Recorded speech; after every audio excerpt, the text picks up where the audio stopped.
Peace and calm to you, and welcome.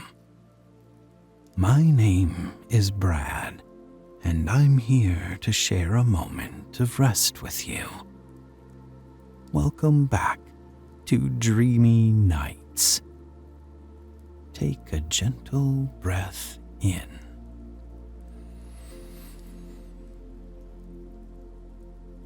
And slowly breathe out.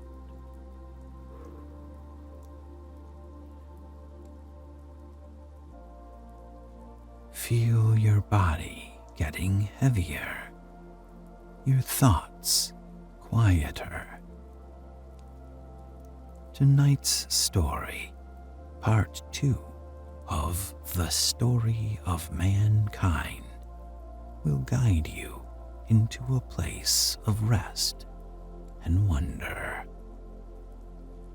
As you listen, allow the soothing rhythm of the words to carry you toward deep, peaceful sleep.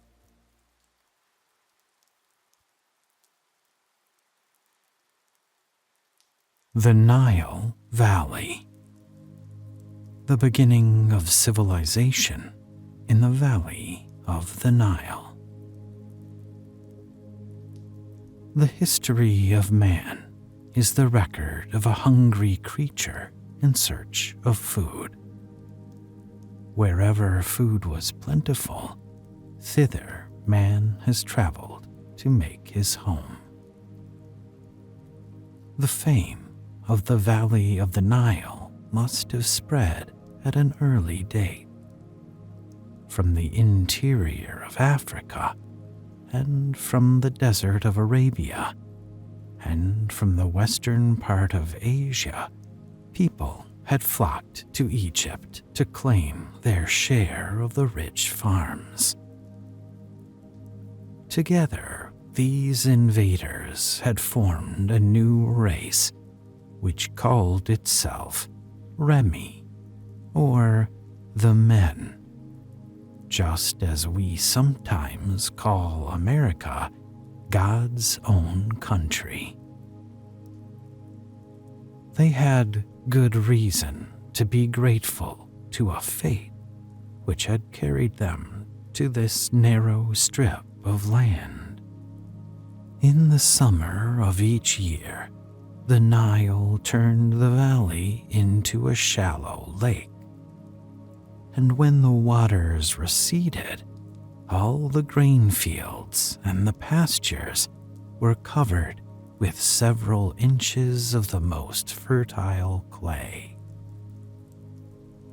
In Egypt, a kindly river did the work of 1,000,000 men and made it possible to feed the teeming population of the first large cities of which we have any record. It is true that all the arable land was not in the valley, but a complicated system of small canals and well sweeps carried water from the river level to the top of the highest banks, and an even more intricate system of irrigation trenches spread it throughout the land. While man of the prehistoric age had been obliged to spend 16 hours out of every 24 gathering food for himself and the members of his tribe, the Egyptian peasant, or the inhabitant of the Egyptian city, found himself possessed of a certain leisure. He used this spare time to make himself many things that were merely ornamental and not in the least bit useful. More than that, one day he discovered that his brain was capable of thinking all kinds of thoughts which had nothing to do with the problems of eating and sleeping and finding a home for the children. The Egyptian began to speculate upon many strange problems that confronted him. Where did the stars come from? Who made the noise of the thunder which frightened him so terribly? Who made the river Nile rise with such regularity that it was possible to base the calendar upon the appearance and the disappearance of the annual floods? Who was he himself, a strange little creature surrounded on all sides by death and sickness, yet happy and full of laughter? He asked these many questions, and certain people obligingly stepped forward to answer these inquiries to the best of their ability. The Egyptians called them priests, and they became the guardians of his thoughts and gained great respect in the community. They were highly learned men who were entrusted with the sacred task of keeping the written records. They understood that it is not good for man to think only of his immediate advantage in this world, and they drew his attention to the days of the future when his soul would dwell beyond the mountains of the west and must have an account of his deeds to Osiris, the mighty god who was the ruler of the living and the dead, and who judged the acts of men according to their merits.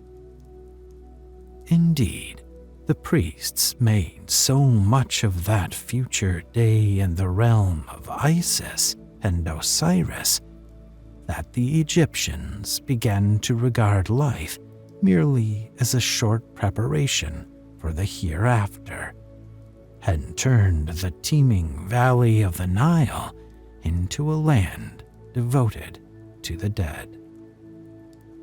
In a strange way, the Egyptians had come to believe that no soul could enter the realm of Osiris without the possession of the body, which had been its place of residence in this world. Therefore, as soon as a man was dead, his relatives took his corpse and had it embalmed. For weeks it was soaked in a solution of natron, and then it was filled with pitch. The Persian word for pitch was mumiyai, and the embalmed body was called a mummy. It was wrapped in yards and yards of specially prepared linen, and it was placed in a specially prepared coffin, ready to be removed to its final home.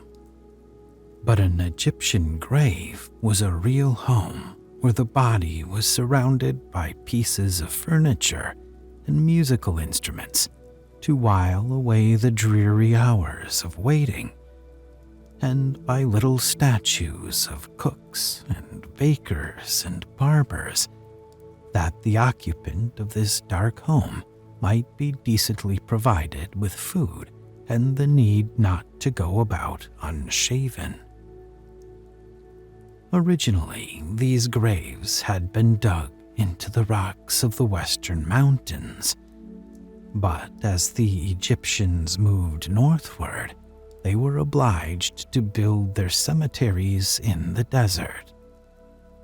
The desert, however, is full of wild animals and equally wild robbers, and they broke into the graves and disturbed the mummy, or stole the jewelry that had been buried with the body. To prevent such unholy desecration, the Egyptians used to build small mounds of stone on top of the graves.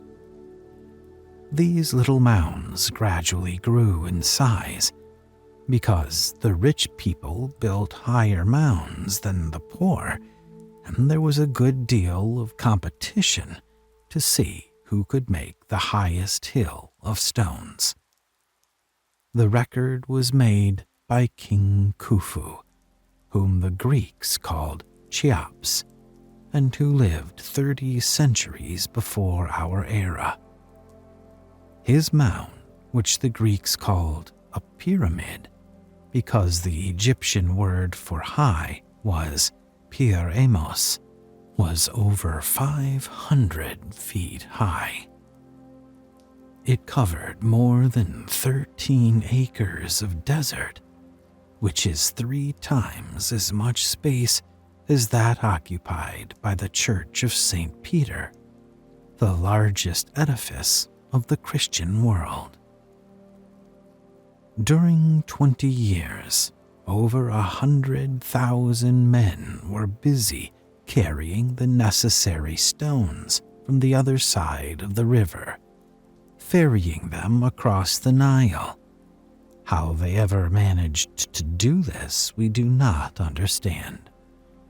Dragging them, in many instances, a long distance across the desert, and finally hoisting them into their correct position.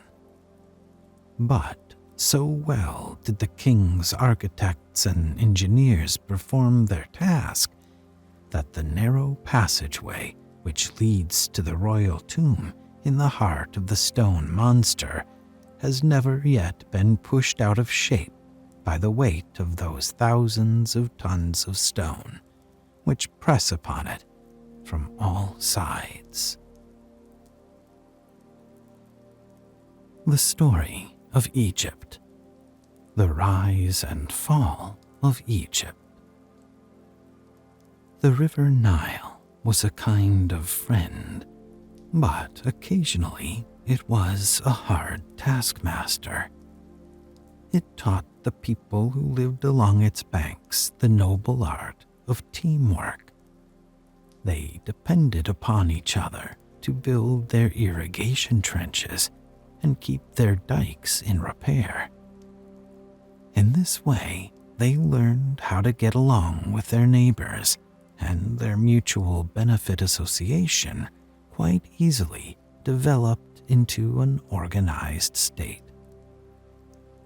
Then, one man grew more powerful than most of his neighbors, and he became the leader of the community and their commander-in-chief when the envious neighbors of Western Asia invaded the prosperous valley. In due course of time, he became their king and ruled all the land from the Mediterranean to the mountains of the west. But these political adventures of the old pharaohs, the word meant the man who lived in the big house, rarely interested the patient and toiling peasant of the grain fields. Provided he was not obliged to pay more taxes to his king than he thought just, he accepted the rule of Pharaoh as he accepted the rule of mighty Osiris. It was different, however, when a foreign invader came and robbed him of his possessions.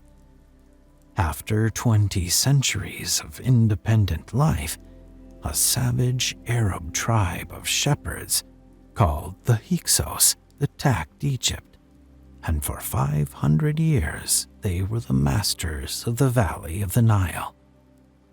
They were highly unpopular, and great hate was also felt for the Hebrews, who came to the land of Goshen to find a shelter after their long wandering through the desert, and who helped the foreign usurper by acting as his tax gatherers and his civil servants. But shortly after the year 1700 BC, the people of Thebes began a revolution, and after a long struggle, the Hyksos were driven out of the country, and Egypt was free once more. 1,000 years later, when Assyria conquered all of Western Asia, Egypt became part of the empire of Sardanapalus. In the 7th century BC, it became once more an independent state, which obeyed the rule of a king who lived in the city of Sais in the delta of the Nile. But in the year 525 BC, Cambyses, the king of the Persians, took possession of Egypt, and in the 4th century BC, when Persia was conquered by Alexander the Great, Egypt, too, became a Macedonian province. It regained a semblance of independence when one of Alexander's generals set himself up as king of a new Egyptian state and founded the dynasty of the Ptolemies, who resided in the newly built city of Alexandria. Finally, in the year 89 BC, the Romans came. The last Egyptian queen, Cleopatra, tried her best to save the country. Her beauty and charm were more dangerous to the Roman generals than half a dozen Egyptian army corps.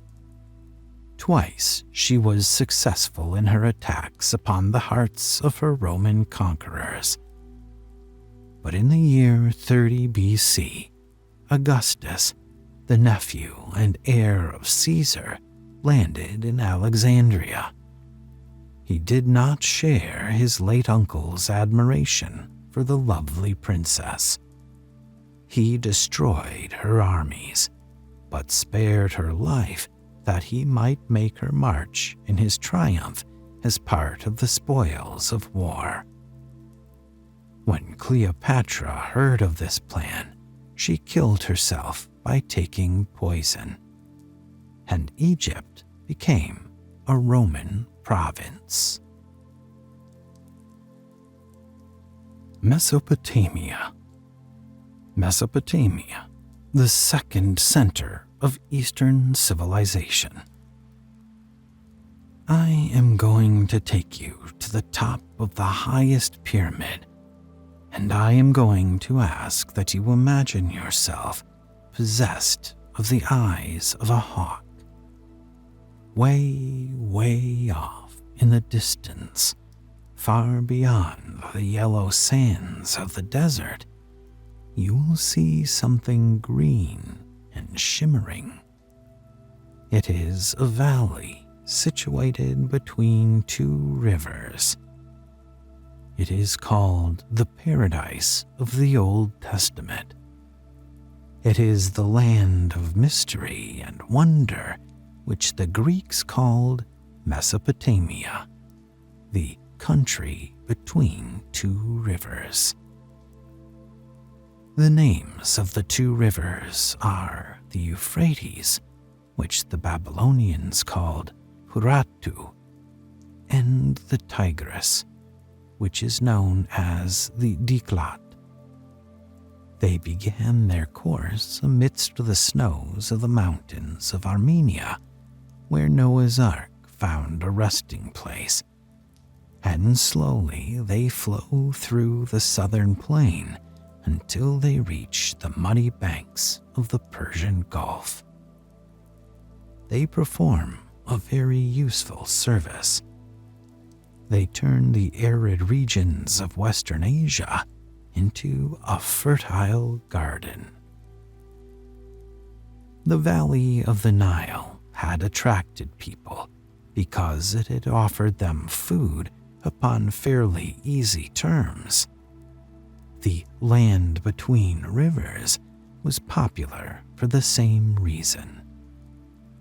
It was a country full of promise, and both the inhabitants of the northern mountains and the tribes which roamed through the southern deserts tried to claim this territory as their own and most exclusive possession.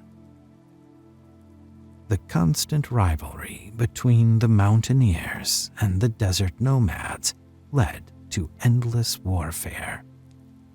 Only the strongest and the bravest could hope to survive, and that will explain why Mesopotamia became the home of a very strong race of men who were capable of creating a civilization which was in every respect as important as that of Egypt.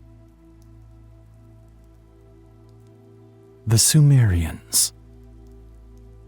The Sumerian nail writers, whose clay tablets tell us the story of Assyria and Babylonia, the great Semitic melting pot. The 15th century was an age of great discoveries. Columbus tried to find a way to the island of Cathay and stumbled upon a new and unsuspected continent. An Austrian bishop equipped an expedition which was to travel eastward and find the home of the Grand Duke of Muscovy, a voyage which led to complete failure, for Moscow was not visited by Western men until a generation later. Meanwhile, a certain Venetian by the name of Barbaro had explored the ruins of Western Asia and had brought back reports of a most curious language which he had found carved in the rocks of the temples of Shiraz and engraved upon endless pieces of baked clay. But Europe was busy with many other things, and it was not until the end of the 18th century that the first cuneiform inscriptions, so called because the letters were wedge-shaped, and wedge is called cuneus in Latin, were brought to Europe by a Danish surveyor named Niebuhr. Then it took 30 years before a patient German schoolmaster by the name of Grotefend had deciphered the first 4 letters, the D, the A, the R, and the SH, the name of the Persian king Darius. And another 20 years had to go by until a British officer, Henry Rawlinson, who found the famous inscription of Behistun, gave us a workable key to nail writing of Western Asia. Compared to the problem of deciphering these nail writings, the job of Champollion had been an easy one. The Egyptians used pictures, but the Sumerians, the earliest inhabitants of Mesopotamia, who had hit upon the idea of scratching their words in tablets of clay, had discarded pictures entirely and had evolved a system of V-shaped figures which showed little connection with the pictures out of which they had been developed. A few examples will show you what I mean. In the beginning, a star, when drawn with a nail into a brick, looked as follows. This sign, however, was too cumbersome, and after a short while, when the meaning of heaven was added to that of the star, the picture was simplified in this way, which made it even more of a puzzle. In the same way, an ox changed from this into this, and a fish changed from this into this. The sun was originally a plain circle and became this. If we were using the Sumerian script today, we would make this look like this.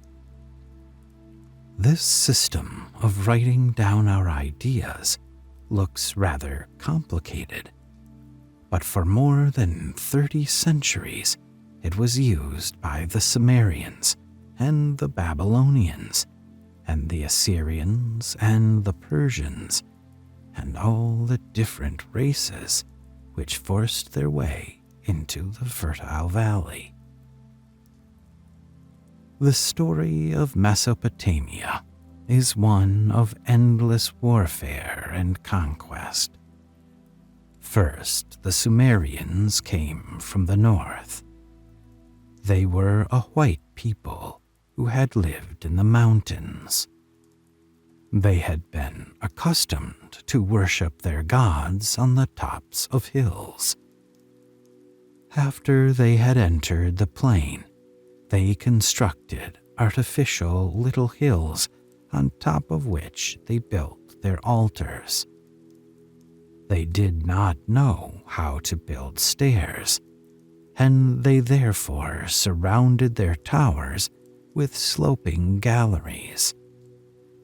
Our engineers have borrowed this idea, as you may see in our big railroad stations, where ascending galleries lead from one floor to another. We may have borrowed other ideas from the Sumerians, but we do not know it. The Sumerians were entirely absorbed by those races that entered the fertile valley at a later date. Their towers, however, still stand amidst the ruins of Mesopotamia. The Jews saw them when they went into exile in the land of Babylon, and they called them Towers of Babili, or Towers of Babel. In the 4th century before our era, the Sumerians had entered Mesopotamia. They were soon afterwards overpowered by the Akkadians, one of the many tribes from the desert of Arabia who speak a common dialect and who are known as the Semites, because in the olden days people believed them to be the direct descendants of Shem, one of the 3 sons of Noah. 1,000 years later, the Akkadians were forced to submit to the rule of the Amorites, another Semitic desert tribe whose great king Hammurabi built himself a magnificent palace in the holy city of Babylon, and who gave his people a set of laws which made the Babylonian state the best administered empire of the natural world. Next, the Hittites, whom you will also meet in the Old Testament, overran the fertile valley and destroyed whatever they could not carry away. They, in turn, were vanquished by the followers of the great desert god Ashur, who called themselves Assyrians, and who made the city of Nineveh the center of a vast and terrible empire which conquered all of Western Asia and Egypt and gathered taxes from countless subject races until the end of the 7th century before the birth of Christ, when the Chaldeans, also a Semitic tribe, re-established Babylon and made that city the most important capital of that day. Nebuchadnezzar, the best known of their kings, encouraged the study of science, and our modern knowledge of astronomy and mathematics is all based upon certain first principles which were discovered by the Chaldeans. In the year 538 BC, a crude tribe of Persian shepherds invaded this old land and overthrew the empire of the Chaldeans. 200 years later, they in turn were overthrown by Alexander the Great, who turned the fertile valley, the old melting pot of so many Semitic races, into a Greek province. Next came the Romans, and after the Romans, the Turks, and Mesopotamia, the second center of the world's civilization, became a vast wilderness where huge mounds of earth told a story of ancient glory. Moses. The story of Moses, the leader of the Jewish people. Sometime during the 20th century before our era, a small and unimportant tribe of Semitic shepherds had left its old home, which was situated in the land of Ur on the mouth of the Euphrates, and had tried to find new pastures within the domains of the kings of Babylonia. They had been driven away by the royal soldiers, and they had moved westward, looking for a little piece of unoccupied territory where they might set up their tents.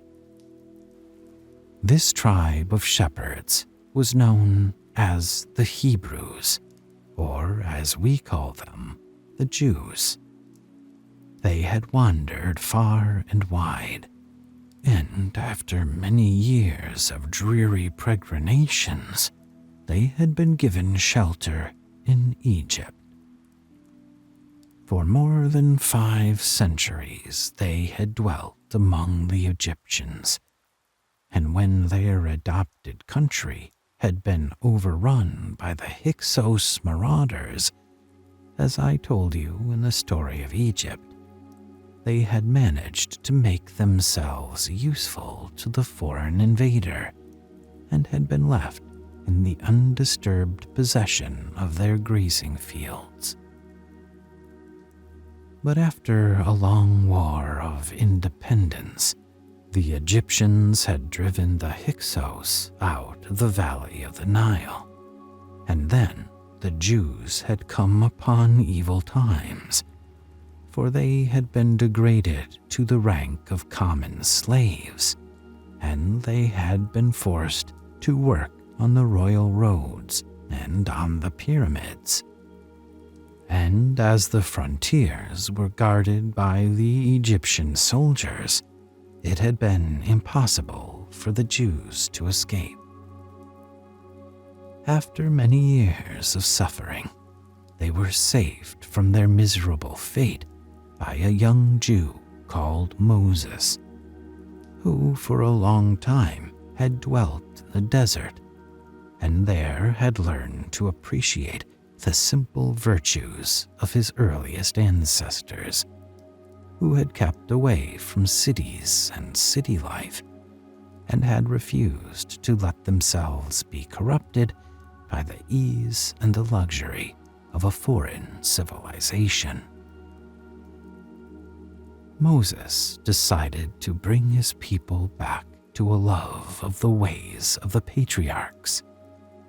He succeeded in evading the Egyptian troops that were sent after him, and led his fellow tribesmen into the heart of the plain at the foot of Mount Sinai.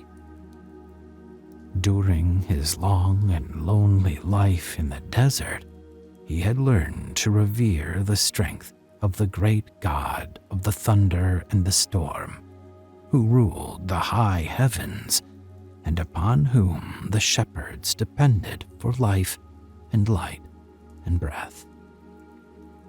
This God, one of the many divinities who are widely worshipped in Western Asia, was called Jehovah, and through the teaching of Moses, he became the sole master of the Hebrew race.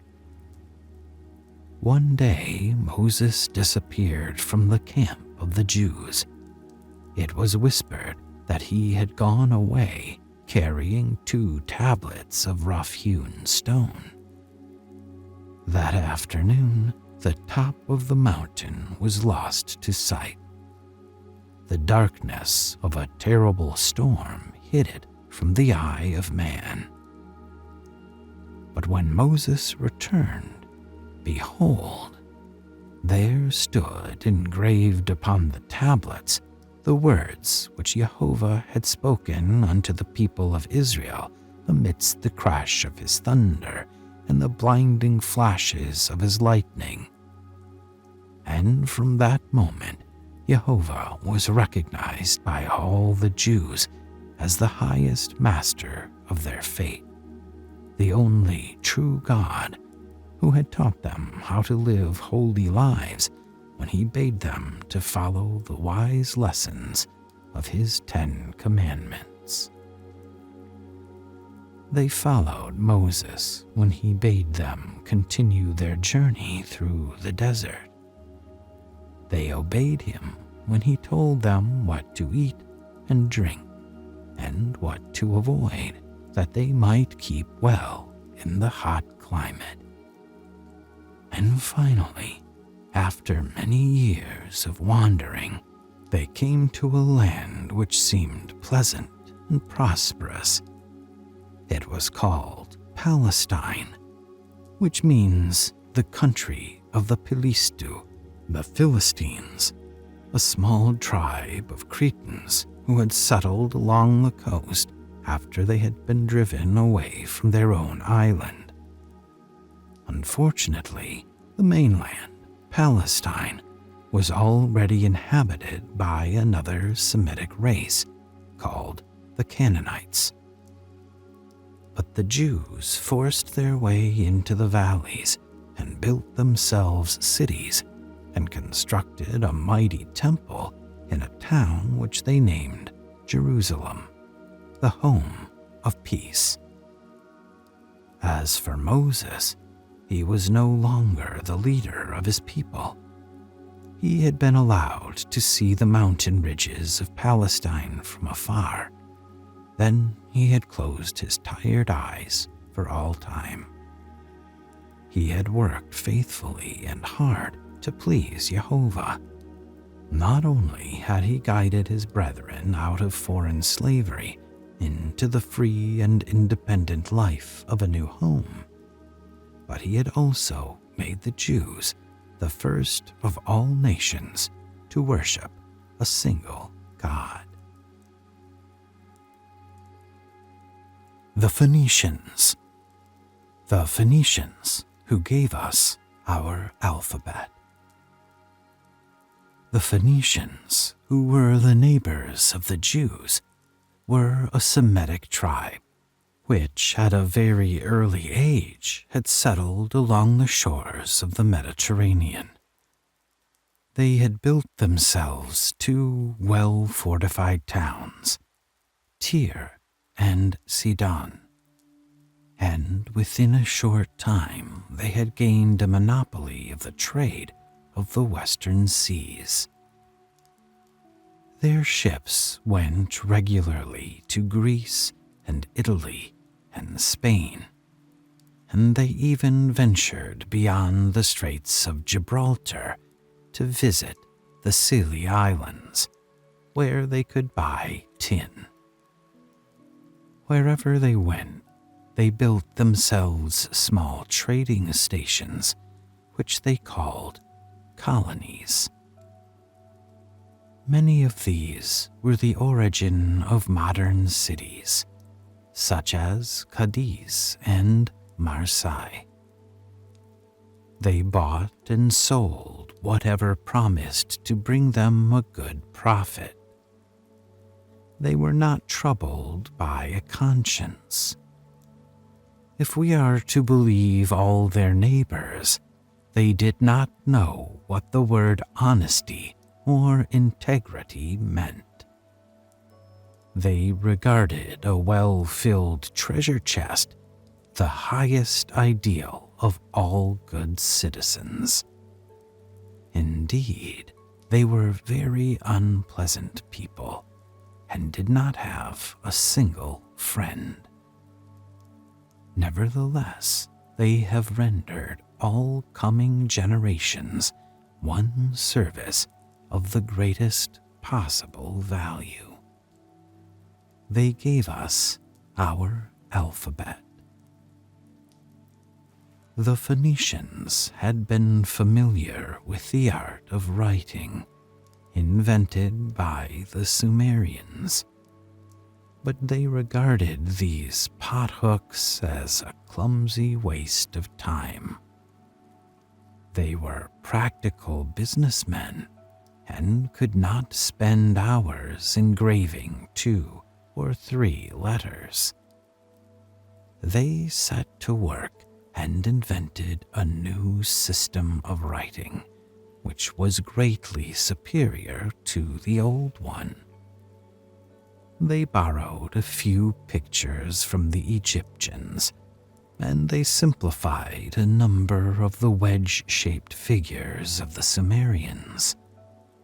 They sacrificed the pretty looks of the older system for the advantage of speed, and they reduced the thousands of different images to a short and handy alphabet of 22 letters. In due course of time, this alphabet traveled across the Aegean Sea and entered Greece. The Greeks added a few letters of their own and carried the improved system to Italy.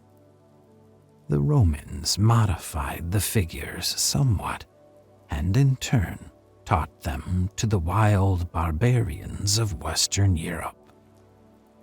Those wild barbarians were our own ancestors, and that is the reason why this book is written in characters that are of Phoenician origin, and not in the hieroglyphs of the Egyptians or in the nail script of the Sumerians.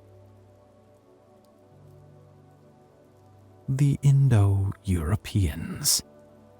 The Indo-European Persians conquer the Semitic and the Egyptian world. The world of Egypt and Babylon and Assyria and Phoenicia had existed almost 30 centuries, and the venerable races of the Fertile Valley were getting old and tired. Their doom was sealed when a new and more energetic race appeared upon the horizon.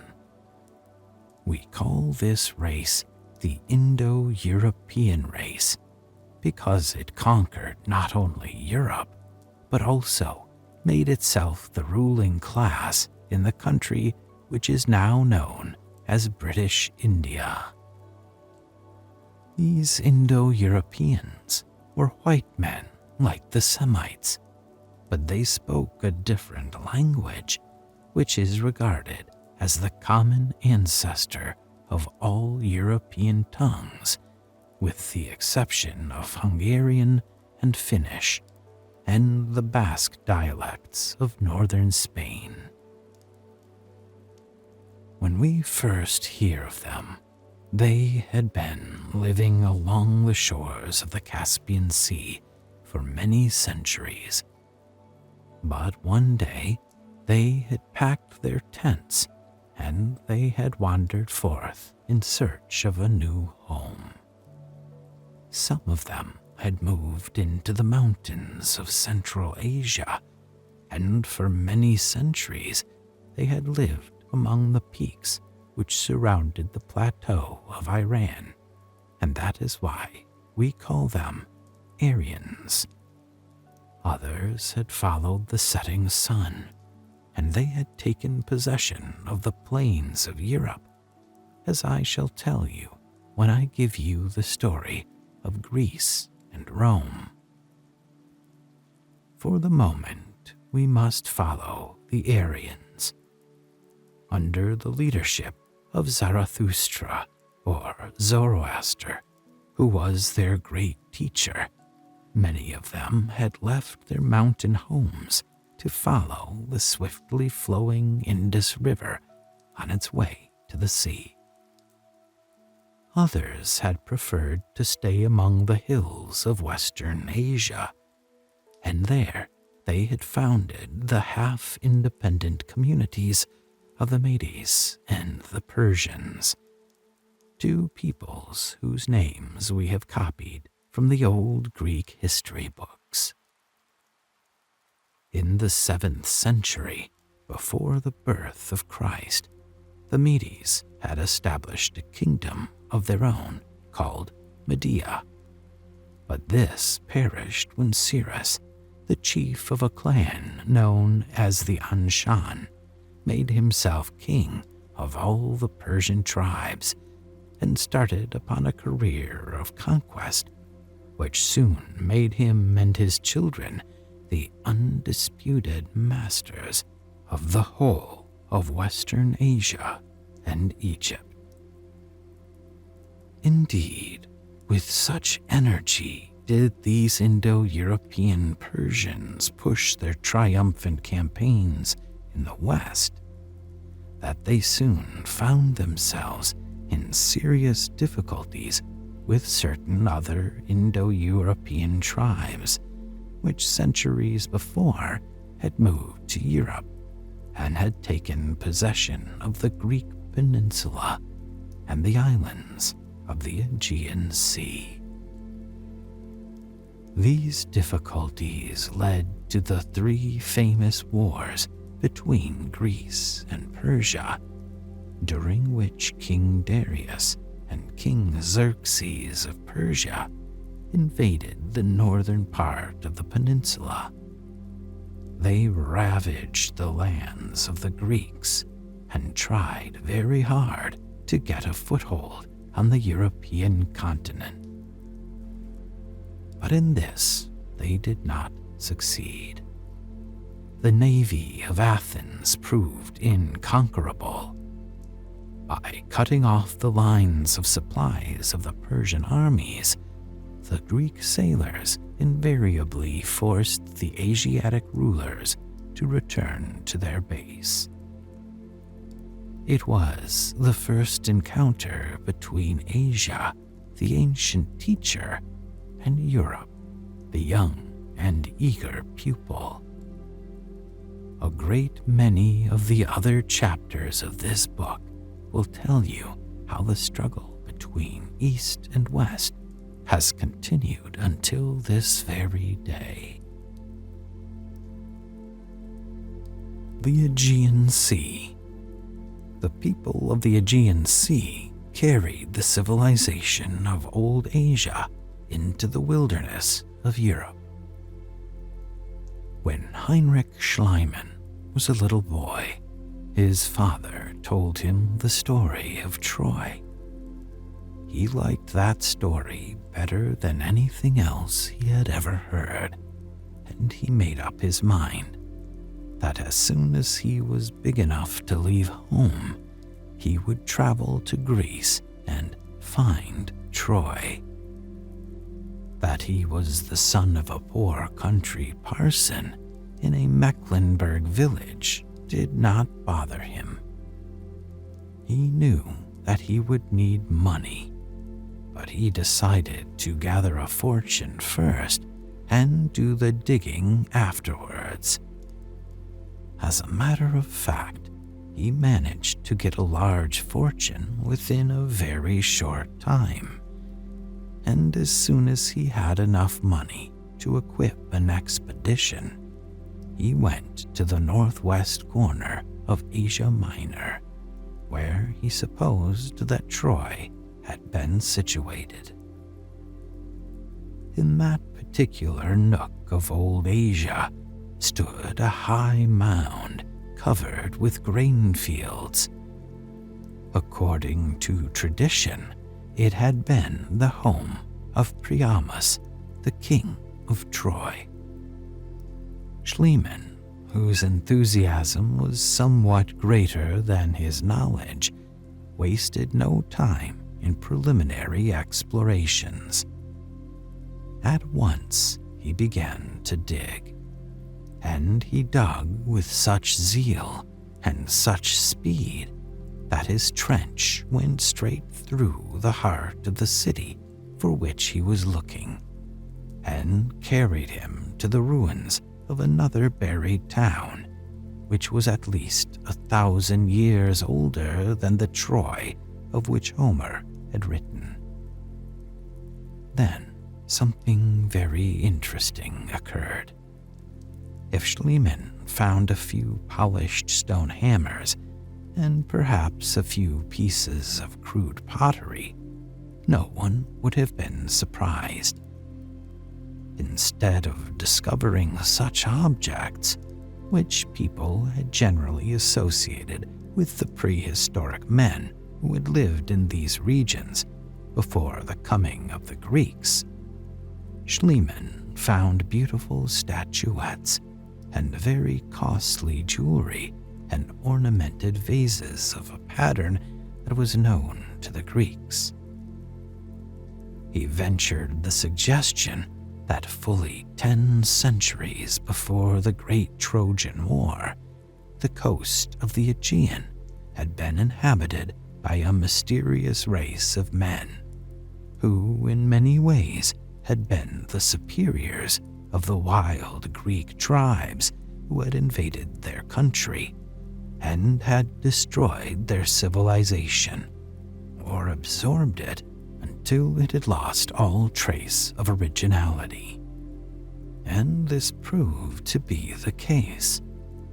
In the late 70s of the last century, Schliemann visited the ruins of Mycenae, ruins which were so old that Roman guidebooks marveled at their antiquity. There again, beneath the flat slabs of stone of a small round enclosure, Schliemann stumbled upon a wonderful treasure trove, which had been left behind by those mysterious people who had covered the Greek coast with their cities, and who had built walls so big and so heavy and so strong that the Greeks called them the work of Titans, those godlike giants who in very olden days had used to play ball with mountain peaks. A very careful study of these many relics has done away with some of the romantic features of the story.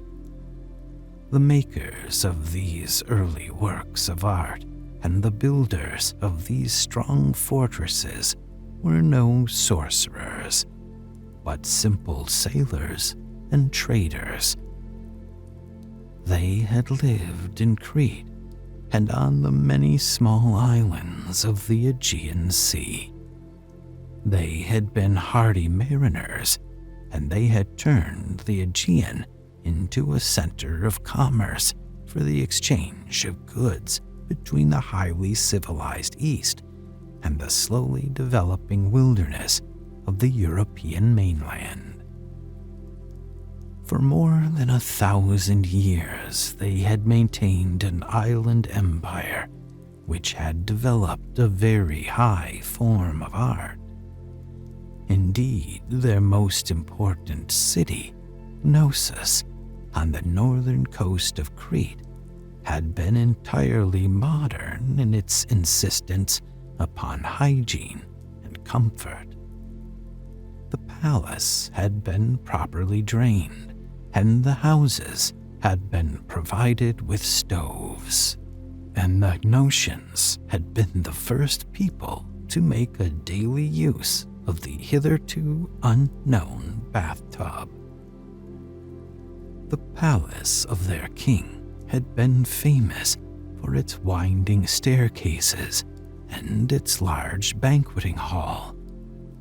The cellars underneath this place, where the wine and the grain and the olive oil were stored, had been so vast and had so greatly impressed the first Greek visitors that they had given rise to the story of the labyrinth, the name which we give to a structure with so many complicated passages that it is almost impossible to find our way out once the front door has closed upon our frightened selves.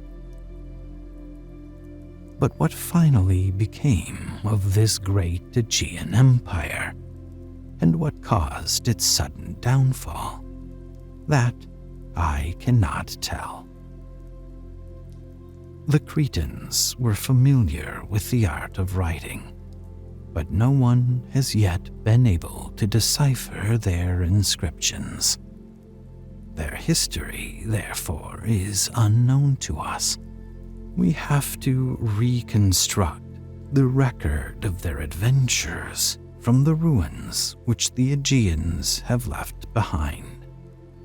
These ruins make it clear that the Aegean world was suddenly conquered by a less civilized race, which had recently come from the plains of northern Europe.